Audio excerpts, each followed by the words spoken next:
Bismillahirrahmanirrahim. Assalamualaikum warahmatullahi wabarakatuh. Alhamdulillahilladzi ja'alal Islam dinan wa nura wa huwa alladzi arsala rasulahu bil huda basyiran wa nadhira, amma ba'd. Puji syukur mari kita panjatkan kehadirat Allah Azza wa Jalla yang telah mencurah limpahkan karunia nikmat yang tiada terhingga kepada kita, terutama nikmat iman, Islam, nikmat kesehatan, nikmat kesempatan. Alhamdulillah pada subuh kali ini kita bisa berkumpul di Masjid Pusdai yang kita cinta ini untuk melaksanakan rangkaian ibadah salat subuh berjamaah.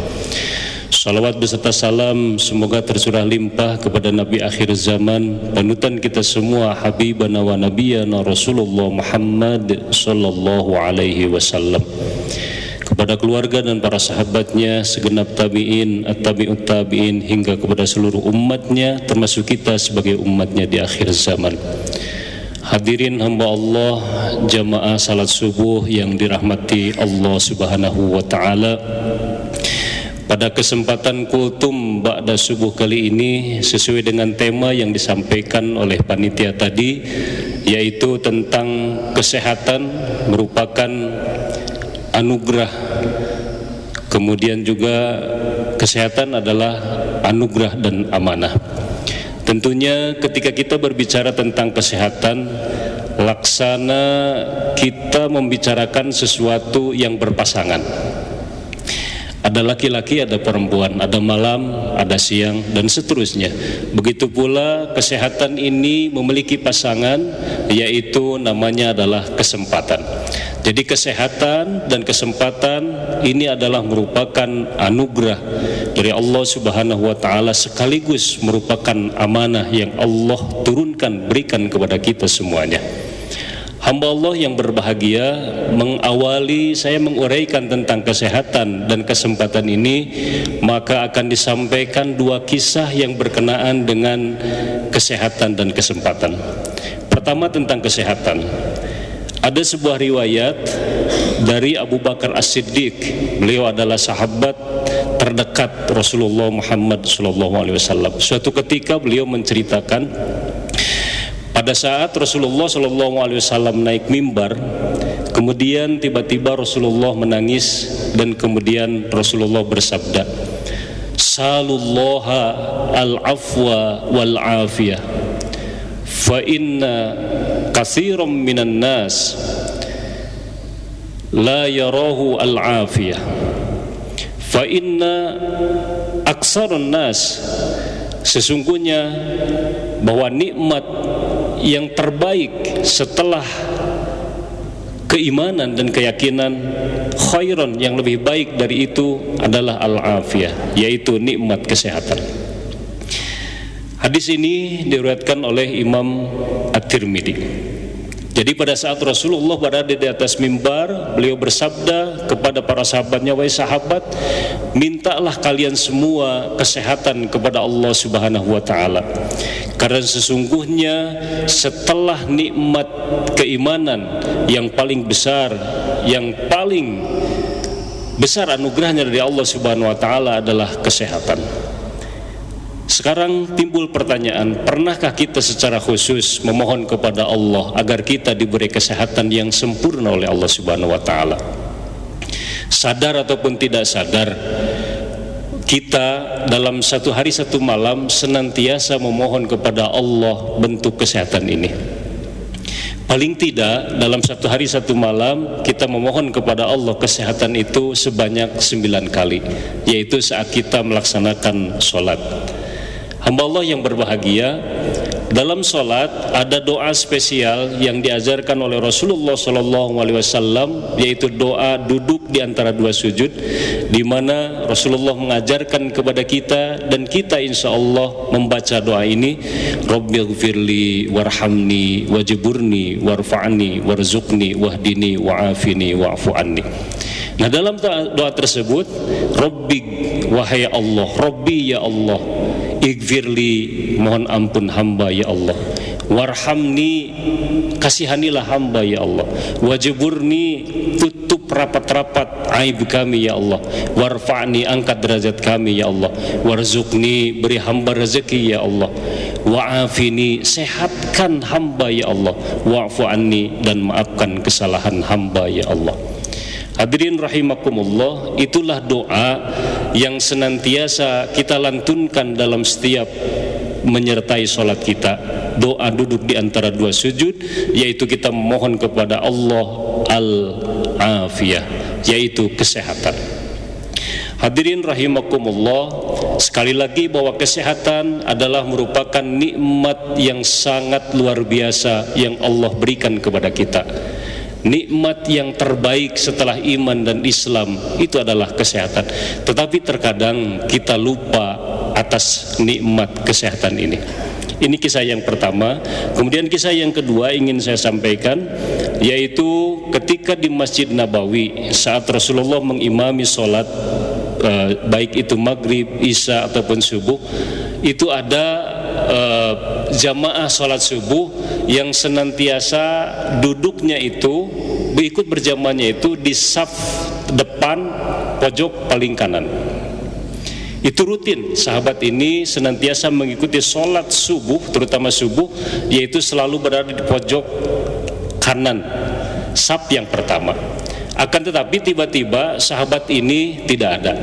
Nah lantas kemudian Rasulullah pada saat menengok ke pojok kiri, ke kanan, dan di kanan tidak didapati sahabat yang terbiasa ikut sholat subuh ini, maka Rasulullah bertanya kepada sahabat yang hadir pada saat itu, wahai sahabatku sekalian, kemanakah Fulan bin Fulan? Tidak ada hari ini, tidak ikut sholat subuh berjamaah, kemana ya? Kemudian ada sahabat yang menjawab, ya Rasulullah, saya mendapati kabar bahwa sahabat yang biasa ikut sholat subuh itu sedang dilanda sakit. Kemudian Rasulullah memerintahkan ke sahabat yang hadir, kalau begitu engkau saat sekarang selesai sholat subuh, pergilah ke rumahnya, tengok dia, dan kemudian doakan agar diberikan kesehatan. Kemudian para sahabat setelah selesai melaksanakan subuh melakukan perjalanan, dan ternyata memang rumahnya cukup sangat jauh. Kalau dikalkulasikan jaraknya itu sekitar 8 km, perjalanan 2 jam dari rumah menuju masjid itu. Hamba Allah yang berbahagia, kemudian tidak lama kemudian terdengar kabar bahwa sahabat ini sudah meninggal dunia. Innalillahi wa inna ilaihi rajiun, kata sahabat yang lain. Kemudian pada saat sahabat yang lain melayat ke kediamannya, kemudian istrinya berkata, wahai orang-orang yang hadir di sini, sesungguhnya suamiku ketika saat sakaratul maut ada 3 kata yang ia ucapkan. Yang pertama, aduhai sekiranya jauh. Yang kedua, aduhai sekiranya semuanya. Yang ketiga, aduhai sekiranya yang bagus. 3 kalimat itu yang ia ucapkan sebelum sakaratul maut, sebelum hembusan nafas terakhir itu keluar dari mulutnya. Kemudian istrinya bertanya, wahai sahabat, wahai orang-orang yang hadir di sini, mungkin di antara kalian ada yang mengetahui makna atau hikmah dari 3 ucapan yang dilontarkan oleh suamiku itu. Kemudian para sahabat menyampaikan hal ini kepada Rasulullah, dan kemudian Rasulullah mendapatkan wahyu bahwa 3 ucapan itu, yang pertama adalah aduhai sekiranya jauh. Jadi sahabat yang sering mengikuti sholat berjamaah subuh di Masjid Nabawi bersama Rasulullah, jaraknya yang sekitar 8 km perjalanan 2 jam ini, beliau diperlihatkan oleh Allah Subhanahu wa taala saat sakaratul maut, yaitu surga yang begitu indahnya. Dan akhirnya surga yang Allah berikan itu adalah akibat dari dia sering melangkah kaki dari rumahnya menuju masjid. Jarak yang 8 km ini diperlihatkan surga yang begitu indah, sehingga ia berkata, aduhai sekiranya jauh, katanya. Jadi sekiranya lebih jauh dari tempat tinggalnya saat itu. Itu yang pertama. Yang kedua, aduhai sekiranya semuanya. Jadi ketika ia didatangi seorang musafir meminta-minta, kemudian ia memiliki satu roti yang utuh, kemudian rotinya itu dibagi dua, dibagikan kepada fakir yang meminta-minta itu, dan diperlihatkan juga oleh Allah Subhanahu wa taala balasannya. Kemudian ia pun bergumam, aduhai sekiranya saya berikan semuanya. Begitupun yang ketiga, saat ia bergumam, aduhai sekiranya saya berikan yang paling bagus, karena dia mendapati seseorang yang kedinginan, kemudian saat beliau mau berangkat ke masjid, ia berikan mantel yang dipakainya, padahal mantelnya itu bukan mantel yang terbaik, karena masih ada mantel yang terbaik di rumahnya. Dan itu pun diperlihatkan oleh Allah Subhanahu wa taala balasannya, aduhai sekiranya yang paling bagus diberikan, karena pada saat itu Allah perlihatkan balasan berupa kebaikannya tersebut. Hamba Allah tentunya ini kisah yang kedua menceritakan tentang kesempatan. Sekali lagi bahwa kesempatan adalah merupakan anugerah, nikmat yang sangat luar biasa yang Allah berikan kepada setiap hambanya. Kita sadar bahwa nikmat yang Allah berikan kepada kita ini sangat sungguh luar biasa. Allah menegaskan tidak ada yang mampu seorang pun untuk mengkalkulasikan nikmat Allah itu, saking banyaknya. Kita perlihatkan, kita lihat dalam Al-Quran surah An-Nahl ayat 18, Allah Subhanahu wa taala berfirman, a'udzubillahi minasyaitonir rajim, wa in ta'uddu ni'matallahi la tuhsuha. Sekiranya engkau menghitung-hitung nikmat Allah, pasti kalian tidak akan mampu menghitungnya. Innallaha laghafurur rahim. Sesungguhnya Allah Maha Pengampun lagi Maha Penyayang. Bahwa nikmat yang Allah berikan kepada kita itu sangat-sangat banyak sekali. Tetapi ada dua nikmat yang dinyatakan oleh Rasulullah SAW, manusia menjadi tertipu. Ni'matani maghbubun fihi ma katsirun minan nas, kata Rasulullah. Dua nikmat yang kebanyakan manusia tertipu olehnya, yaitu as-sihhatu wal faragh. Nikmat yang pertama adalah kesehatan, nikmat yang kedua adalah kesempatan. Jadi kata Rasulullah, sabda Rasulullah, manusia banyak tertipu dengan dua kenikmatan ini. Yaitu yang pertama apa? Kesehatan, yang kedua adalah kesempatan. Hamba Allah yang berbahagia. Tertipu di sini maksudnya adalah jadi orang tidak mampu, tidak memiliki kemampuan untuk memanajemen nikmat tersebut, untuk mendekatkan diri kepada Allah dengan melakukan ketaatan kepada Allah Subhanahu wa taala. Padahal Allah berikan nikmat sehat dan nikmat kesempatan. Nah, hal tersebut kata para ulama sekali lagi bahwa banyak orang yang tidak mampu memanajemen diri untuk melakukan ketaatan kepada Allah, padahal sehat ada, kesempatan juga tersedia dengan leluasa. Oleh sebab itu hamba Allah yang berbahagia, agar kita tidak termasuk golongan orang yang tertipu, alangkah baiknya kita kenali apa itu nikmat sehat dan apa itu nikmat kesempatan. Sekali lagi saya ingin menegaskan bahwa banyak orang yang tertipu karena apa? Karena hal-hal yang mungkin begitu ya, hanya karena melihat kemewahan yang dimiliki oleh orang lain, sehingga dirinya merasa kecil hati, terkadang merasa dirinya tidak ada arti, berbeda dengan orang lain, bahkan terkadang mungkin muncul sifat iri dan dengki, sehingga ia lupa melakukan ketaatan kepada Allah Subhanahu wa taala. Padahal nikmat yang Allah curahkan itu sangat banyak sekali yang Allah berikan kepada kita.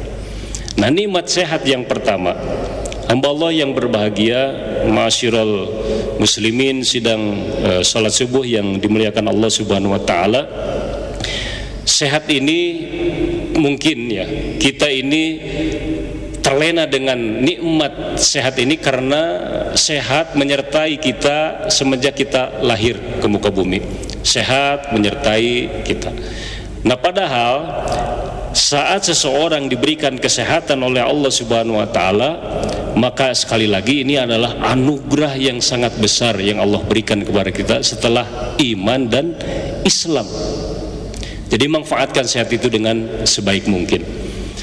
Dan anehnya, terkadang sehat itu hanya bisa dirasakan oleh mereka-mereka yang berkurang sehatnya, oleh orang yang sakit. Maka pantas ada al-hikmah yang mengatakan as-sihhatu tajun ala ru'usi ra'sihi, bahwa sehat itu diibaratkan seperti mahkota yang bertengger di kepala seseorang. La yarahu illal marad, tidak ada orang yang mampu melihat nikmat sehat itu terkecuali oleh mereka-mereka yang sedang ditimpa sakit. Jadi sehat itu terasa saat seseorang sedang sakit. Misal, seseorang akan merasakan nikmatnya sehat melihat manakala sedang diuji oleh Allah Subhanahu wa taala, matanya sedang sakit. Seseorang merasakan nikmatnya gigi ini sehat saat dia sedang ditimpa gusinya sedang bermasalah, giginya sedang bermasalah. Nikmatnya makan itu akan terasa oleh orang yang sedang diuji oleh giginya sedang bermasalah. Kemudian dia akan merasakan nikmatnya darah yang mengalir, dipompakan oleh jantung naik ke saluran otak, kemudian ke seluruh anggota tubuh. Itu hanya akan dirasakan oleh orang yang mengalami gagal ginjal, sehingga ia harus, mohon maaf, pulang pergi ke dokter untuk cuci darah, dan seterusnya.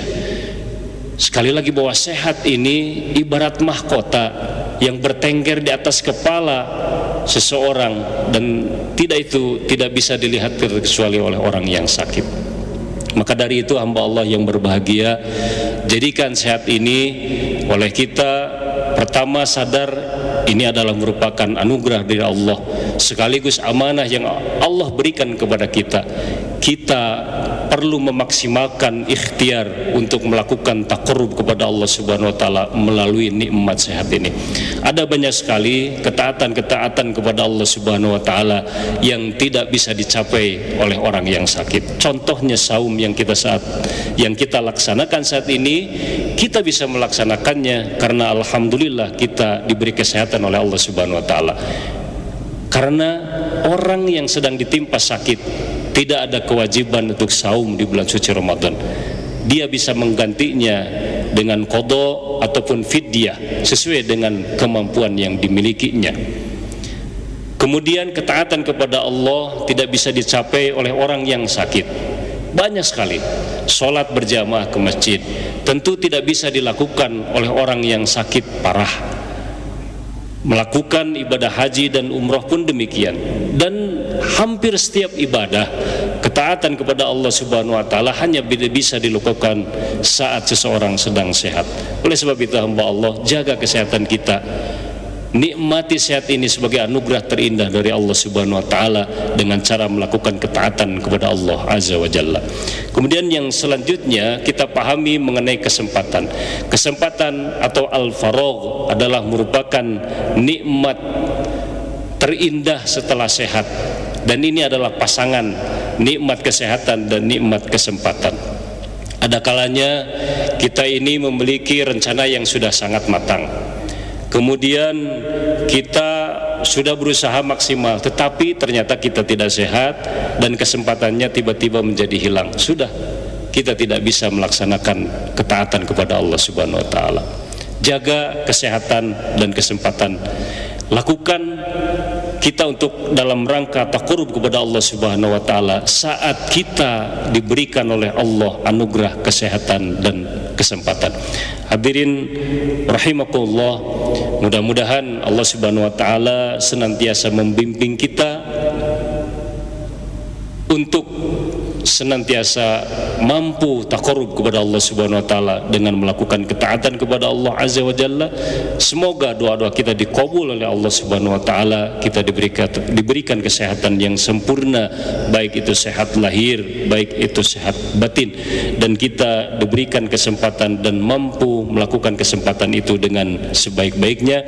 Dan semoga kita tidak termasuk orang yang seperti yang disabdakan oleh Nabi tadi di awal, bahwa ni'matani maghbunun, banyak manusia yang tertipu oleh dua nikmat, yaitu as-sihhatu wal faragh. Ni'matani maghbubun katsirun fihima minan nas, as-sihhatu wal faragh. Bahwa dua nikmat yang manusia banyak tertipu olehnya, yaitu kesehatan dan kesempatan. Sekali lagi, mudah-mudahan kita diberi bimbingan oleh Allah Subhanahu wa taala, mampu menggunakan nikmat sehat, nikmat kesempatan ini untuk taqarrub kepada Allah Subhanahu wa taala, memaksimalkan kita ikhtiar untuk melakukan ketaatan kepada Allah Subhanahu wa taala, agar kelak di hari kiamat kita memiliki derajat yang tinggi di hadapan Allah Subhanahu wa taala, yaitu derajat yang disesuaikan dengan surga yang Allah berikan di sana. Ada surga Firdaus, ada surga Aden, ada surga Naim. Tentunya ini Allah berikan kepada orang-orang sesuai dengan pilihannya, sesuai dengan amal perbuatannya yang mendatangkan ridho dari Allah Subhanahu wa taala. Mari kita untuk semangat beribadah kepada Allah Subhanahu wa taala. Semoga kebersamaan kita bukan hanya di dunia ini saja, kita bisa melaksanakan sholat subuh berjamaah di Masjid Busda yang kita cintai ini, tetapi juga sampai nanti di akhir hayat kita, di hari kiamat kita bisa berkumpul dengan orang-orang yang mendapatkan ampunan dari Allah Subhanahu wa taala serta ridho dari Allah Subhanahu wa taala, dan kelak kita dikumpulkan di Jannatul Naim oleh Allah Subhanahu wa taala. Amin ya Allah ya rabbal alamin. Terima kasih atas segala perhatian. Mohon maaf apabila ada khilaf atau kesalahan. Hasbunallah wa ni'mal wakil, ni'mal maula wa ni'man nasir. Wallahul muwaffiq ila aqwamit thoriq. Wassalamualaikum warahmatullahi wabarakatuh.